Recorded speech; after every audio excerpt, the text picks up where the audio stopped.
What do you remember from the year 1995? Tell me below in the comments which of these events you remember. 1995, the year in review, from news broadcasts. I memorize news broadcasts. Yes, I'm a weird person. Here we go, 1995. Good evening. Tonight, a special edition of NBC Nightly News, Terror in the Heartland. A massive car bomb exploded outside of a large federal building in downtown Oklahoma City, shattering that building, killing children, killing federal employees, military men, and civilians. It will be hours before we know the final toll, but as it stands, 2 days later. And I am pleased to announce that one of the individuals believed to be responsible for Wednesday's terrible attack on the Murrah Federal Building in Oklahoma City has been arrested. I remind everyone that John Doe number 2 remains at large. He should be considered armed and extremely dangerous.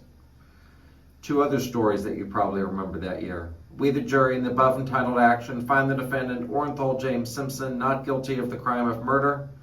And he was a soldier turned peacemaker. Tonight, Israeli Prime Minister Yitzhak Rabin has been assassinated. A young Israeli has been taken into custody as the confusion surrounding the death continues. President Clinton reacts with sadness at the White House tonight, and a nation is now in mourning. Israel's leader is gone. From NBC News, this is NBC Nightly News with Brian Williams. But now there were other stories that made the news that year that you may not remember. If you're viewing this, tell me which of them you remember. A day the Baltimore-Washington area will not soon forget. Thousands turn out at Camden Yards in the streets of Baltimore as the Pope visits the country's oldest diocese. Hello everybody, I'm Bruce Johnson. On the fourth and final day of his U.S. pilgrimage, Pope John Paul II, near Chicago, a school bus is ripped in half at a railroad crossing. U.S. Catholic bishops call sexual abuse of children a moral crisis and admit they share some of the blame.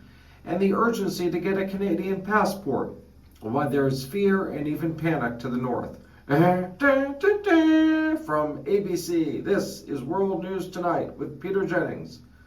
Good evening. We begin in a small town north of Chicago where early this morning, now Renee, try to catch the scenario for us right now. The end of the bus was there over the tracks. How many kids were on the bus once again, and what is the status of those injuries we're talking about? Right, the latest information we have right now, Kathleen, is that, as you said, 5 high school students are dead, another 28 injured, 4 of them are critical. A little over a week later, a school bus carrying disabled children, a man who said he had a bomb, a police chase, a heroic bus driver. This is not a made-for-TV movie.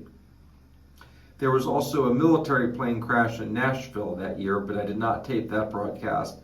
And the war in Bosnia ended that year, and I did not tape that broadcast either.